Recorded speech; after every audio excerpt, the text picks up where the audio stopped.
कहानी फ्रांको प्रशियाई युद्ध 1870 से 1871 के तुरंत बाद के दिनों में सेट है। यह युद्ध मुख्य रूप से फ्रांसीसी साम्राज्य और प्रशिया के नेतृत्व वाले जर्मन राज्यों के बीच हुआ था। फ्रांस इस युद्ध में हार गया। हार के परिणामस्वरूप फ्रांस के 2 जिले अल्सेस और लॉरेन पर प्रशिया का कब्जा हो गया और उन्हें जर्मन नियंत्रण में मिला लिया गया। कहानी अल्सेस के एक शहर में घटित होती है। कहानी का केंद्रीय संघर्ष बर्लिन, प्रशिया जर्मनी की राजधानी से आए एक आदेश से उत्पन्न होता है। इस आदेश में कहा गया था कि उस दिन से अल्सेस और लॉरेन के स्कूलों में केवल जर्मन भाषा ही पढ़ाई जाएगी। द लास्ट लेसन छात्र की जिंदगी में एक ऐसा शिक्षक होता है जिससे वह सबसे ज्यादा डरता है, और जब उसी शिक्षक का होमवर्क न करके स्कूल जाना पड़े तो मन में डर की एक अजीब सी गांठ बन जाती है। स्कूल जाने का मन नहीं करता। कुछ ऐसा ही हाल फ्रांस नाम के उस छोटे बच्चे का था जो इस कहानी का मुख्य पात्र है। उसे अपने फ्रेंच शिक्षक एम हमेल से बेहद डर लगता था और आज फ्रांस ने अपना होमवर्क भी नहीं किया था, इसलिए उसका स्कूल जाने का मन बिल्कुल नहीं था। सुबह मौसम बहुत सुहावना था। हवा में हल्की ठंडक थी, धूप नरम थी, चिड़िया खुशी से चहचहा रही थीं और दूर खेतों में प्रशियन सैनिक अभ्यास कर रहे थे, जैसे कोई भव्य परेड चल रही हो। फ्रांस का दिल कर रहा था कि वह स्कूल न जाए और दिन भर घूमता रहे, लेकिन कुछ देर बाद उसने हिम्मत की और दौड़कर स्कूल की ओर निकल पड़ा। उसे यह पता नहीं था कि आज का दिन उसकी जिंदगी बदल देगा। स्कूल जाते समय वह टाउन हॉल के बाहर लगे एक बड़े बुलेटिन बोर्ड के पास से गुजरा।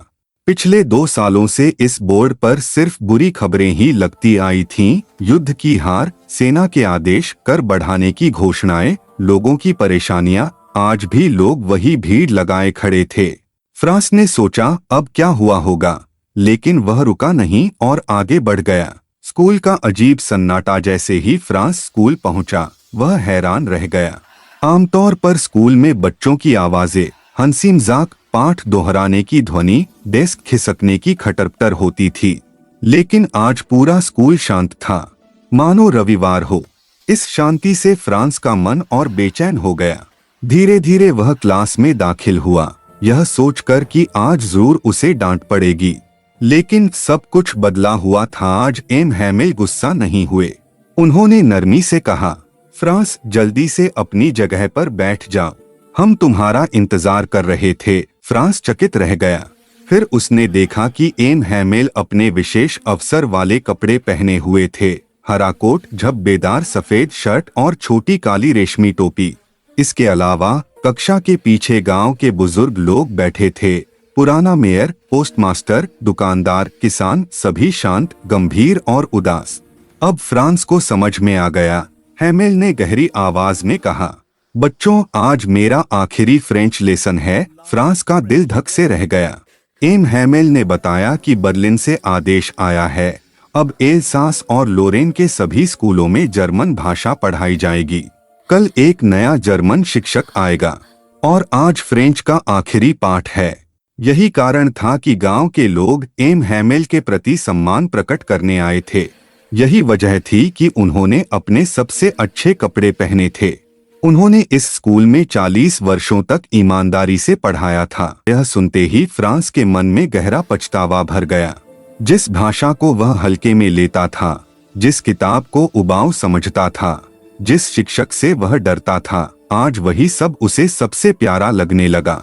फ्रांस ने महसूस किया कि भाषा केवल शब्द नहीं होती, वह हमारी पहचान है, आत्मसम्मान है, संस्कृति है, आजादी और भाषा का संबंध है।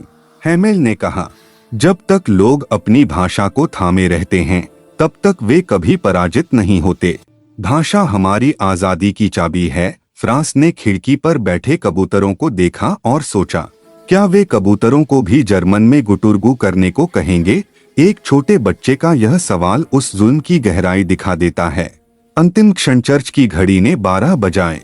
प्रार्थना की घंटियां और बाहर सैनिकों की तुरही की ध्वनि मिल गई।